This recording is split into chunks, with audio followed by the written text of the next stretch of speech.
Hey everyone, Marius, are you there? Yep.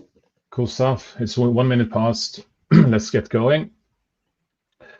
We got close to 230 people signed up for this webinar, and it's Thanksgiving in the US. We got people joining from different regions of the world with different kind of backgrounds. The majority here is, of course, Boomi-centered people, either be it Boomi users, customers, or Boomi implementation partners. But we also got a bunch of people that seems to have no relationship to Boomi, so that's going to be interesting. If it's the topic of today, or if it's our persistent that's brought the attendance to 230, that's a little bit uncertain. But let's get going. To kick things off, let's give everyone a little bit of our background. So my name is Eyer. I'm the CEO of Eyer. I've been building business-to-business software as a service companies for 25 years now. My approach to observability is from the business side. So think of me as a line of business owner trying to understand the performance of IT systems wherever in the stack, essentially, that could bring down the availability or performance of a application that faces some customer, potentially end users. So that's where my pain point is coming from, trying to understand the bottlenecks in IT systems. So Marius, maybe you want to give you a little bit of your background so we can give a little bit perspective in our discussions in this webinar. Yes. So hi everyone. My name is Marius, and I'm the CPO of Eyer. And besides a long career within AI, I have now close to 25 years of experience in integration on different platforms. Also, my integration background is the main reason I went into the AI monitoring space, and because I saw a really massive opportunity for improvements there. And I think we will come back to some of these challenges that we experienced in this presentation. Cool.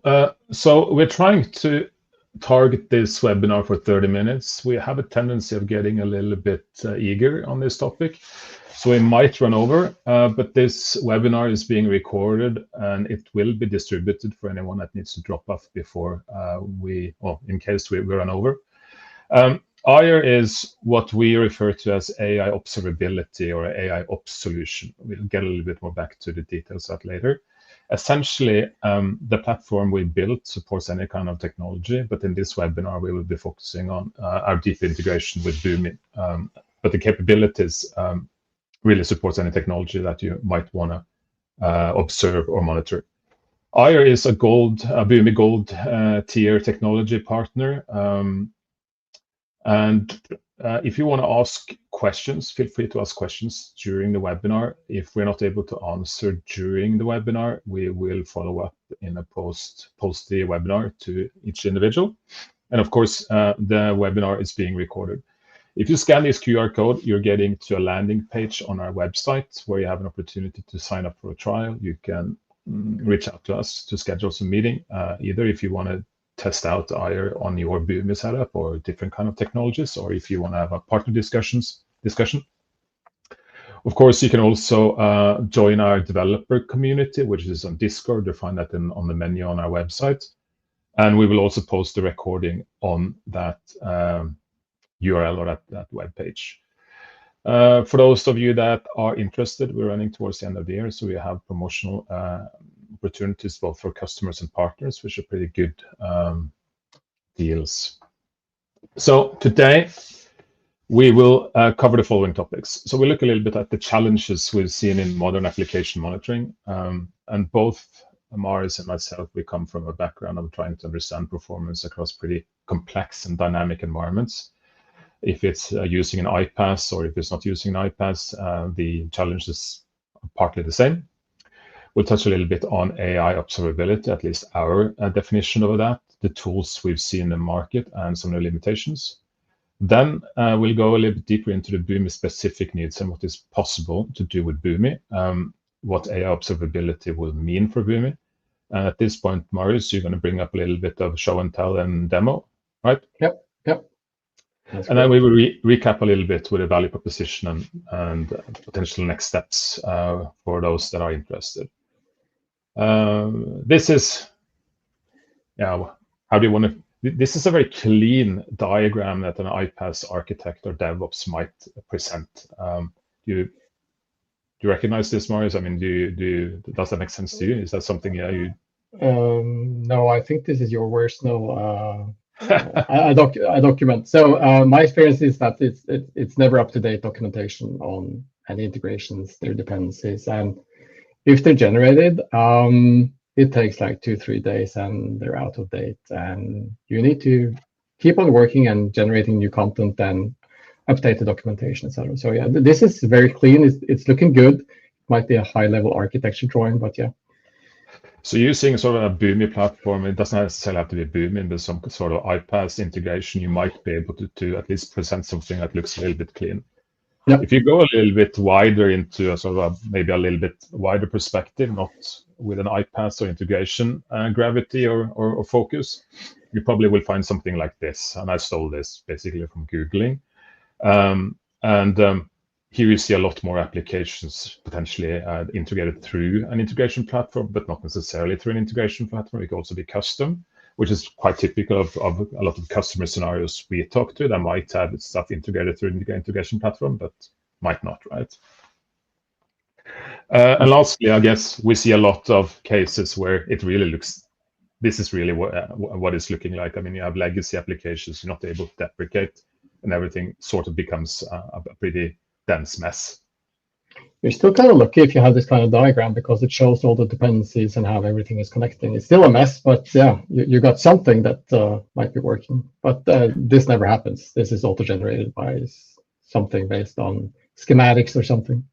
Well, that's true a bit, but I mean, from my perspective, I would, as a business user, I would go in and pull, electricity for a 19-inch rack and see what's dropping out of this picture, right? Yeah. Okay, so I might just remove the cameras for a little bit to be able to go through the text on this slide. So when we look at monitoring of modern IT applications, it's changed quite dramatically over the last few years, with this architecture getting a lot more complex. And one of the reasons is that the stakeholders now tend to be business owners and not necessarily IT. Back in the days when IT were doing automation internally and in an organization of doing some batch work where IT had full control of monolith applications, it was significantly easier. But business owners, typically me, own that kind of applications now and really care about them for the performance of the business, which is pretty obvious for everyone, especially in a world where everything is becoming digital or digitalized. Further, we're seeing, of course, a lot more dynamic nature in applications, with the workload or the load on these applications driven a lot more by external factors and maybe full supply chains, and not necessarily contained from activities within the company, but it could be vendor suppliers and customers actually driving the load on the system, which makes it more complex really to understand the behavior that you should expect, which makes IT's task in observability and monitoring a lot more difficult. And I really touched on this about the monolith applications, but the interdependencies between IT artifacts across the stack here, everything from infrastructure to network to services and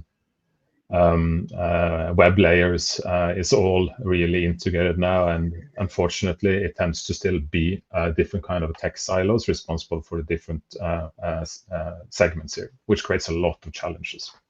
Yeah, just one comment. So what also not touching on yet, at least, you have multiple teams often involved in the operations of all these different applications and systems, etc. And could be developers, IT operations, system owners, etc. So again, who defines the alerting criteria and who's responsible for actually taking action, etc. So that's also becoming rather tricky. Yeah. Finger pointing, I guess, is something that we hear everyone complain about. Yeah. Whoever we talk to, they claim that, okay, if something goes wrong, the finger is pointed at us, and we have to explain what is going wrong and kind of like back up that it's not. Yeah, very often the fingers are pointed in the middle. So typically that's integration, and you need to like try to nest up everything and see what actually happened Because initially everyone has the impression that it's the integration platform that is failing, but that's not always the case. Yeah.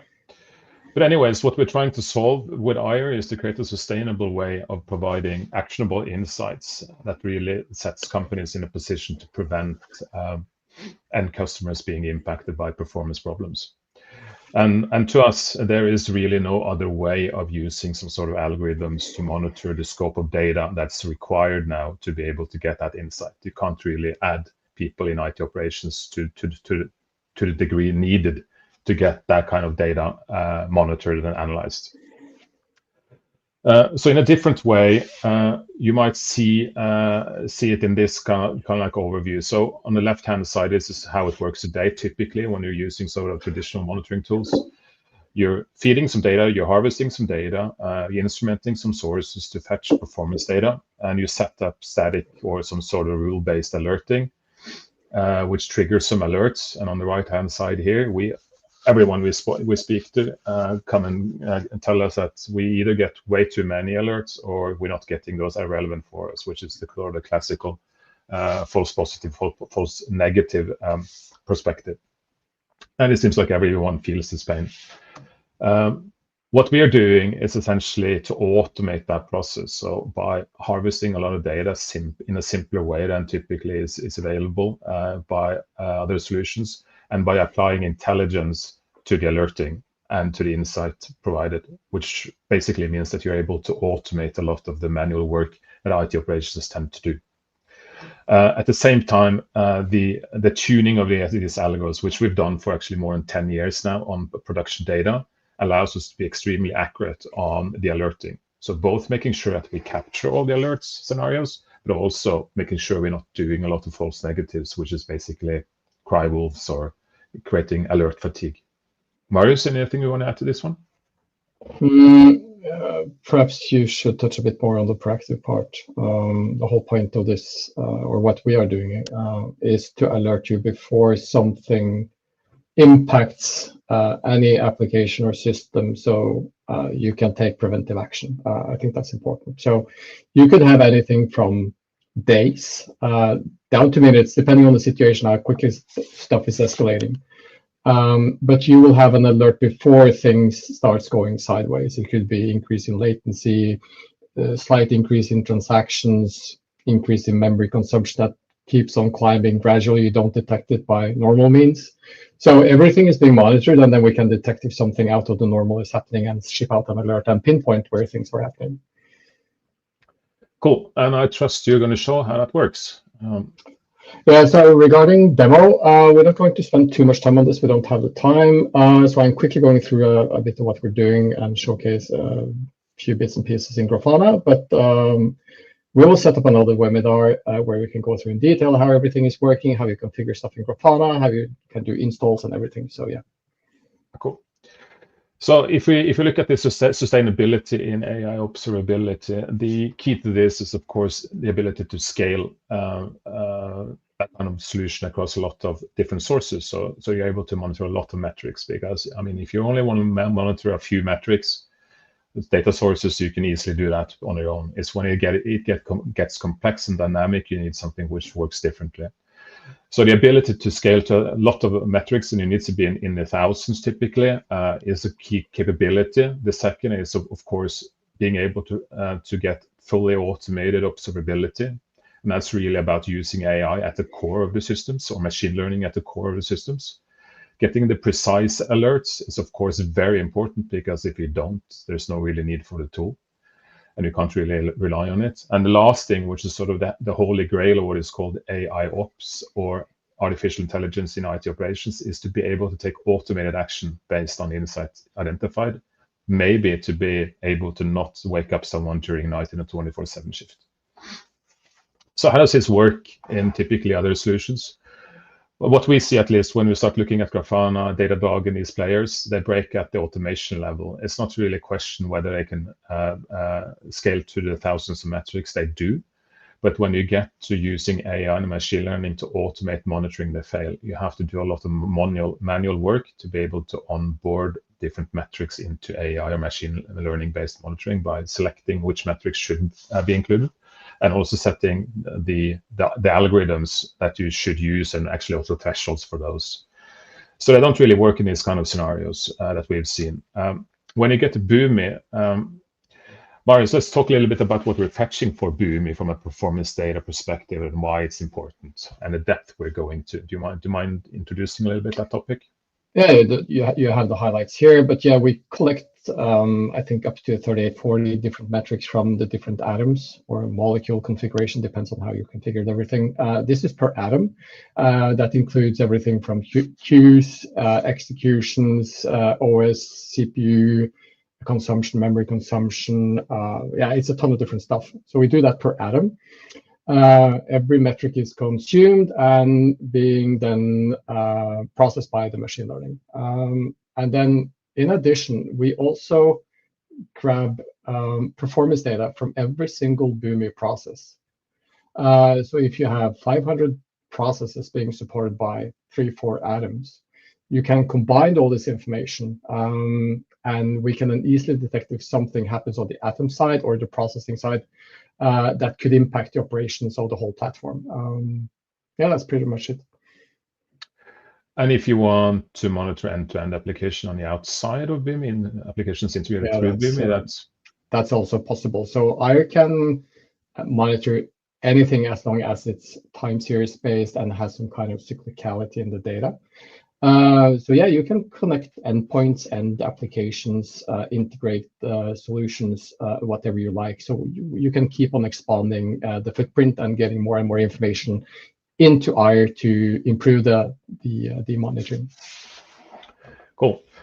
I guess everyone would have been disappointed if this isn't fully automated with AIMS or with Eyer, I'm sorry. So completely automated monitoring of all metrics from the Boomi level. It doesn't really matter if it's the Boomi processes, if it's infrastructure, if it's the applications integrated through Boomi. It's all automated. So you don't do anything. You make sure Eyer is able to harvest the data by installing some agents. The rest is completely automated. We benchmark our algorithms for something called the F1 score, where 1 is the optimal, and that's a balanced score which takes into account that you're not missing any scenarios, but you're also very precise in what you are alerting. So we score at 0.86, which is not something we've seen anyone else do in the market.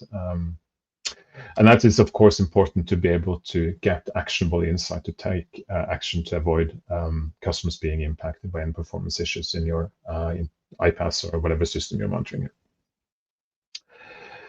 That leaves us to sort of a very quick slide on how to get going with Eyer. So what we typically see is that developers who tend to install this, if they read the user guide, which I guess the male audience here in this webinar is, we tend to not do.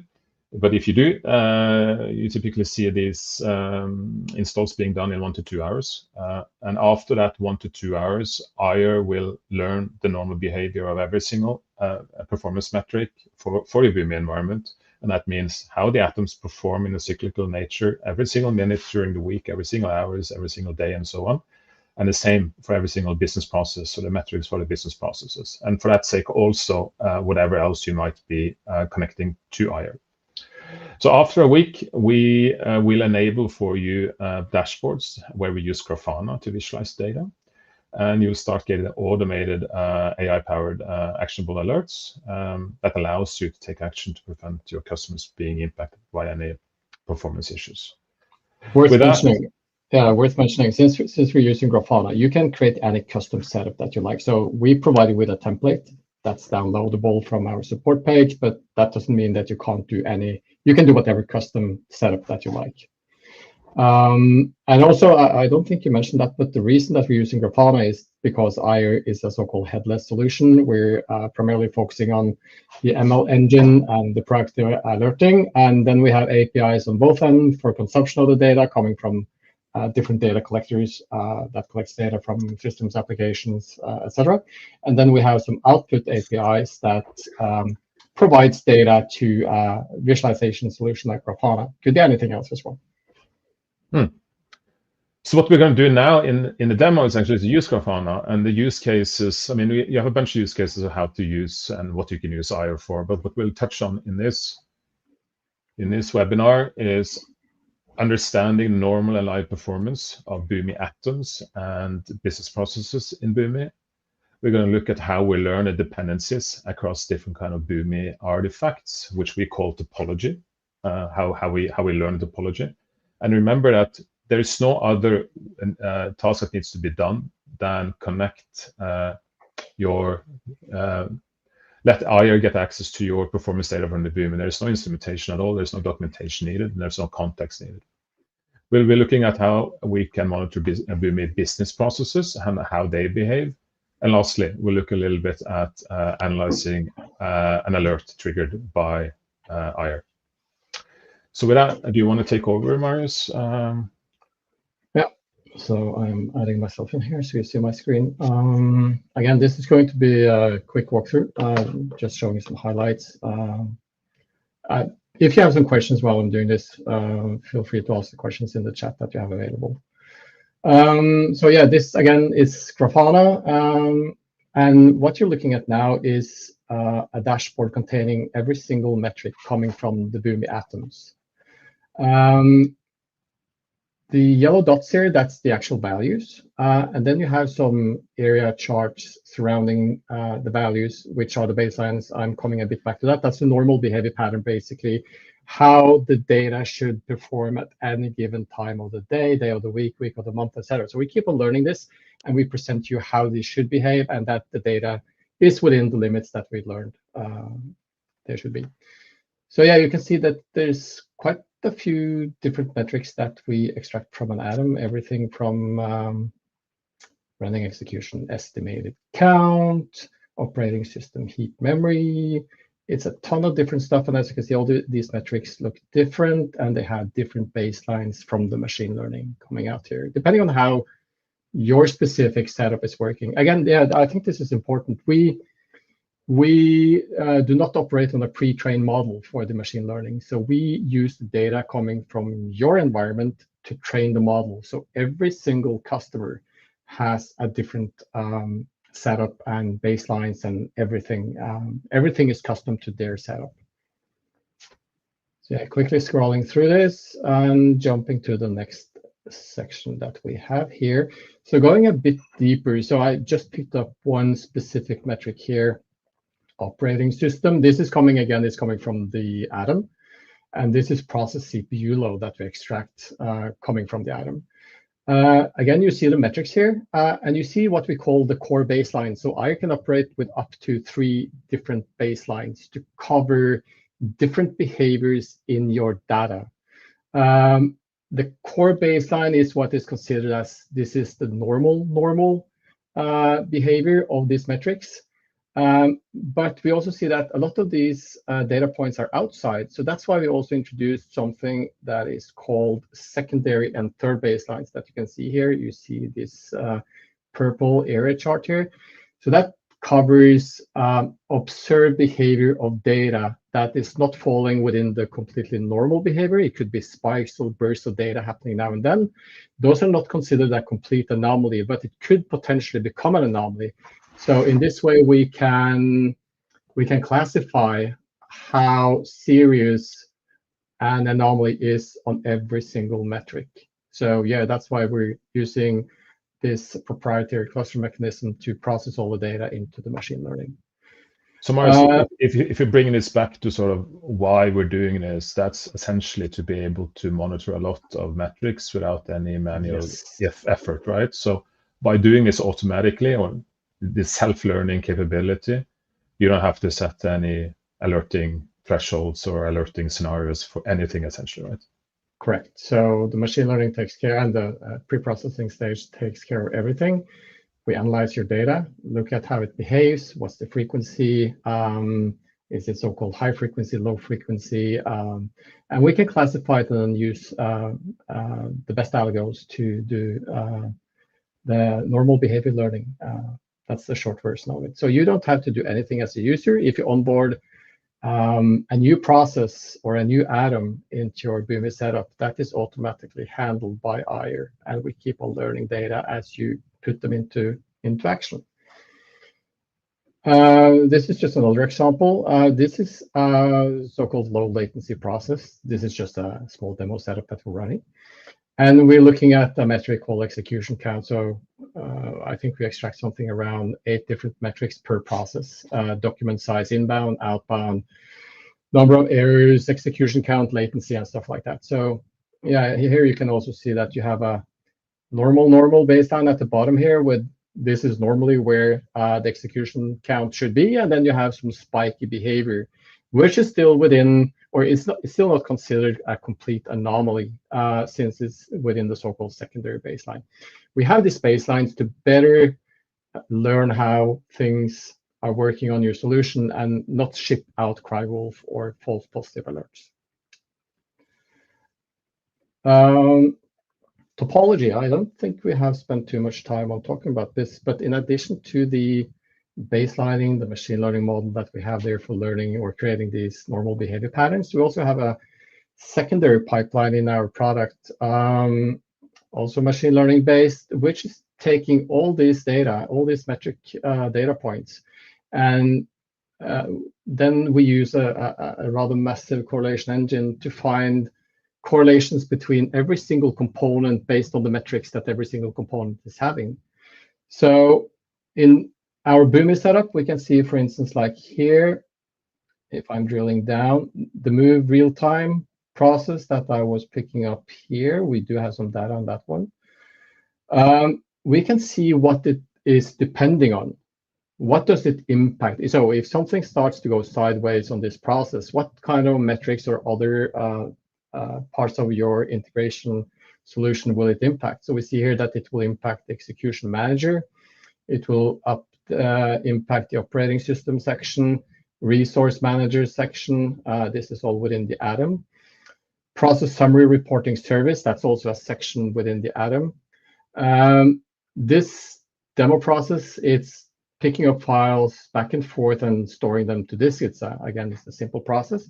And we can see that it's also impacting the C drive, which is where we store all the data. We're picking them up, doing some mapping, shipping them out again.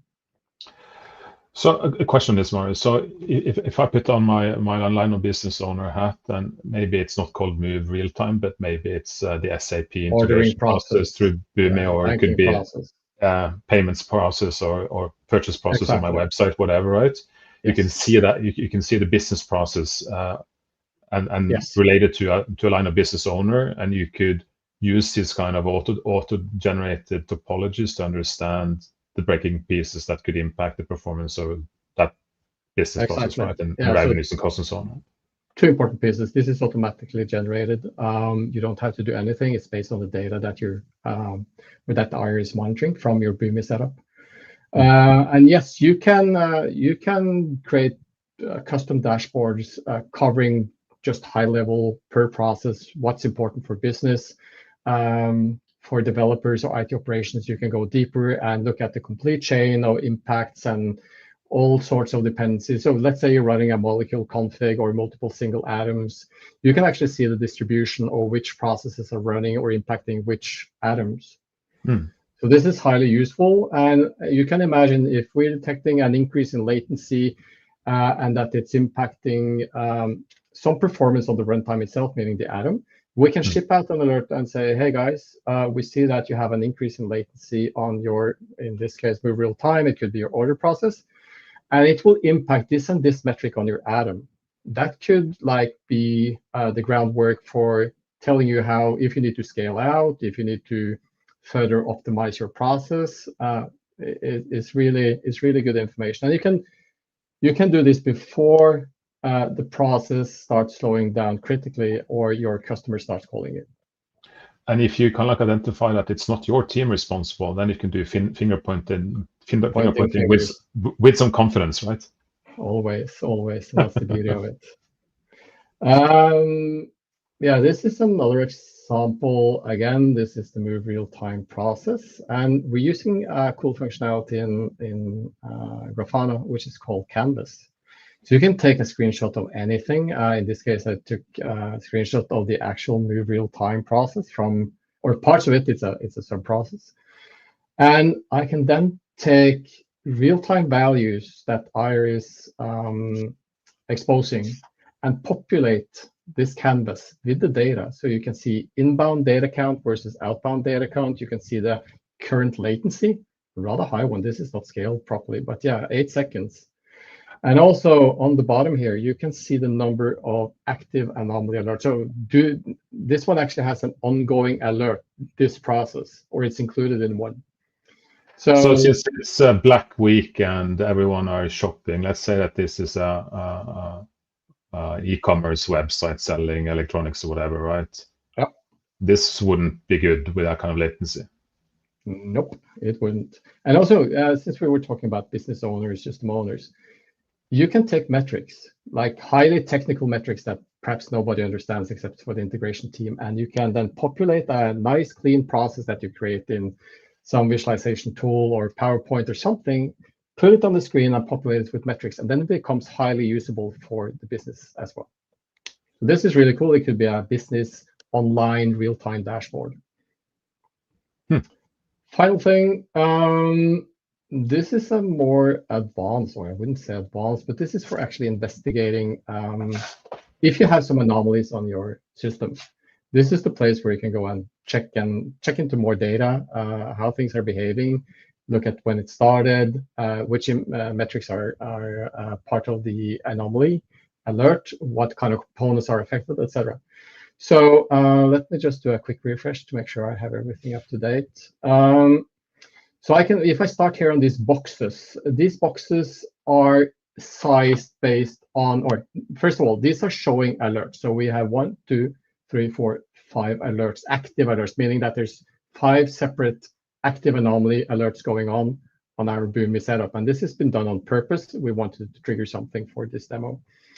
The size of the boxes represents how many metrics in the alert is affected. So you can see a number 5 below the Ethernet and D. That means that 5 metrics are affected. Then you see a grid-like number. That's the ID of the alert.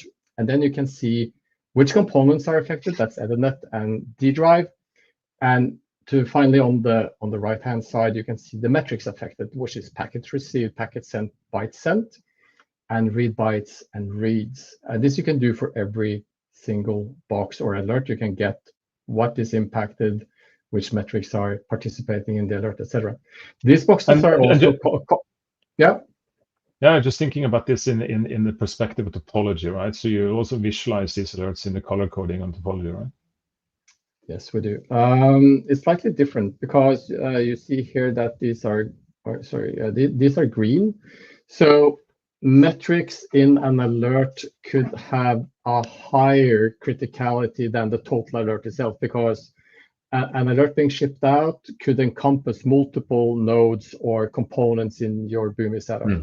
And each of these components could have metrics that have different criticality levels based on how much they're deviating from normal behavior. So yes, exactly as you're saying, here you can actually see some color coding, and you can see what components directly on the topology which are part of the ongoing anomalies right now. So, but these are color coded yellow. That means that they're medium. So I was going to just mention that we have green, which means low criticality on these small parts of your system or subsections of your systems are affected.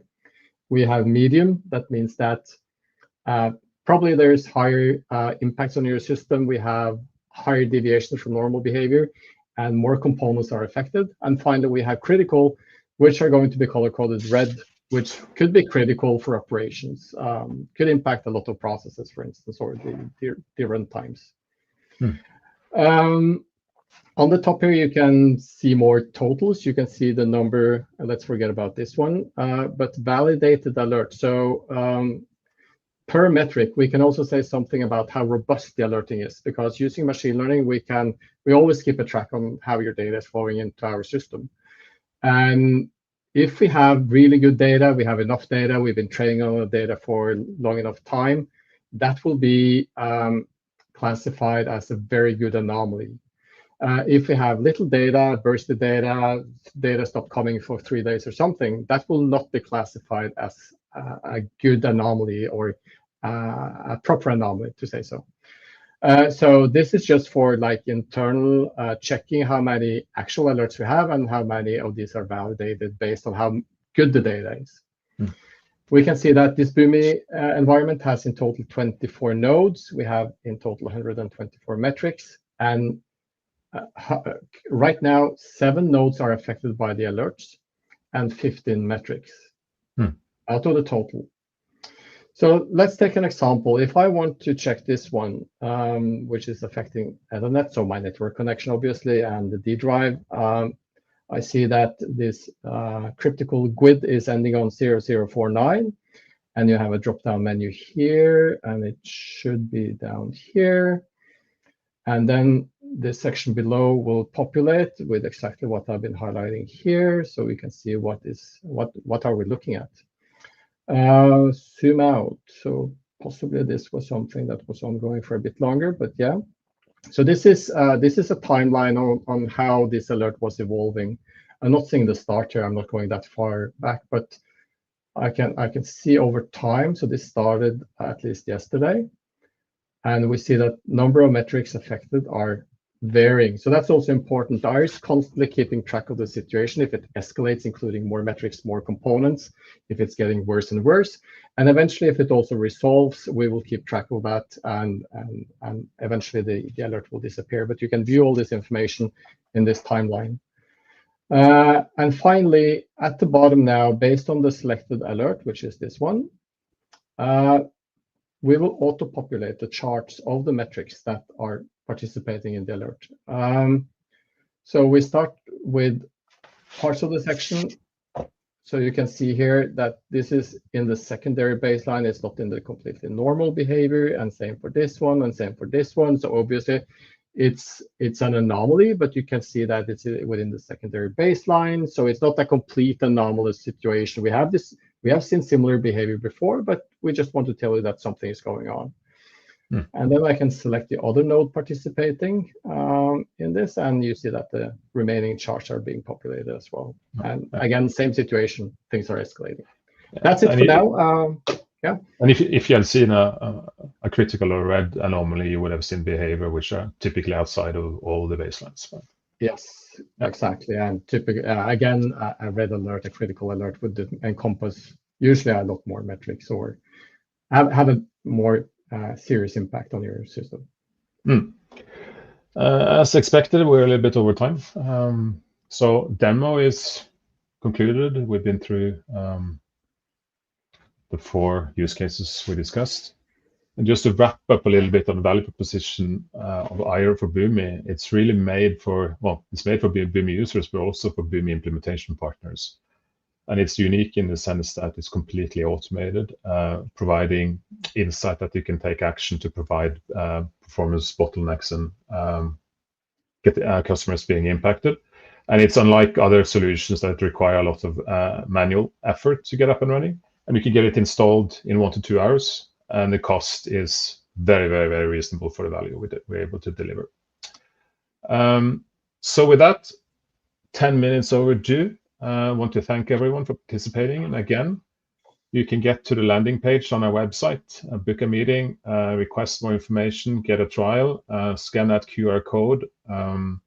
Or if you want to join our Discord community, very happy to see you there. And the recording will also be uploaded to this website either today or early in the morning. So with that, I think, Marius, we want to thank everyone for attending. And I guess we'll go deeper into demos in the next webinar. Yeah, let's do that. Cool. Thank you, everyone. Thank you.